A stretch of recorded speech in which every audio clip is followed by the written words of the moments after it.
قانون خدا کے متعلق قرآن حکیم کا بیان کردہ آئین اہل نظر کی نگاہوں میں اس قدر بین ہے کہ کسی ایسی مختصر کتاب کا اس سے زیادہ بین اور اکمل ہونا محال ہے۔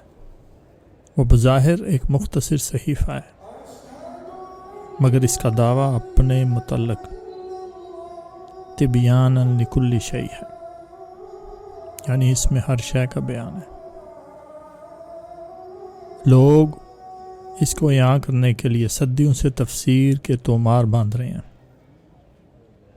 مگر اس کا اپنا ادعا الکتاب المبین، یعنی بین اور صاف دکھائی دینے والی کتاب ہے۔ شرعی علماء اس کی ایک ایک آیت کو قابل شرح و بیان بتاتے ہیں، مگر اس کا اپنا محاکمہ الکتاب مفصلہ اور تفصیل کل شیء، یعنی ایسی کتاب جو خود اپنی تفصیل ہے۔ آج کل کے مولوی اس کی حکمت پر استدلال کو گناہ سمجھتے ہیں، مگر یہ آپ افلا یتدبرون، یعنی تم کیوں تدبر نہیں کرتے کہ صلاح عام دے رہا ہے۔ حدیث کے شدائی اس کی کسی آیت کو صحائح ستہ سے بے نیاز نہیں سمجھتے، مگر اس کا اپنا فیصلہ اکملت لکم دینکم، یعنی دین مکمل ہو چکا ہے۔ اور اس کے ایک بڑے شدائی حضرت عمر رضی اللہ تعالیٰ عنہ کا دعویٰ حسبنا کتاب اللہ ہی ہے۔ لغت والے اس کو لغت کا محتاج کہتے ہیں،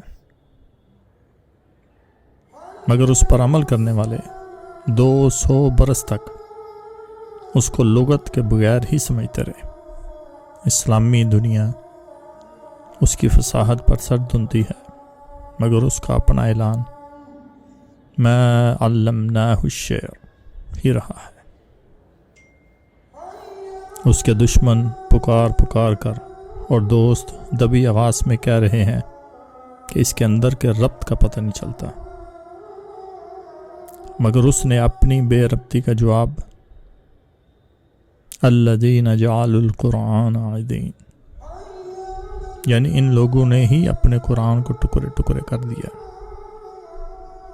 الغرض عقیدت مند لوگوں سے صرف نظر کر کے جو یقینی بات قرآن پاک کے پہم مطالعے سے اخذ ہوتی ہے وہ یہ ہے کہ یہ ایک انتہائی بلیغ کتاب ہے اور اس میں انسانی نسل کی مکمل رہنمائی کا دائمی سامان موجود ہے۔ وہ اپنے دائرے کے اندر مکمل ہے اور صحیح معنوں میں اپنی تفسیر آپ ہے۔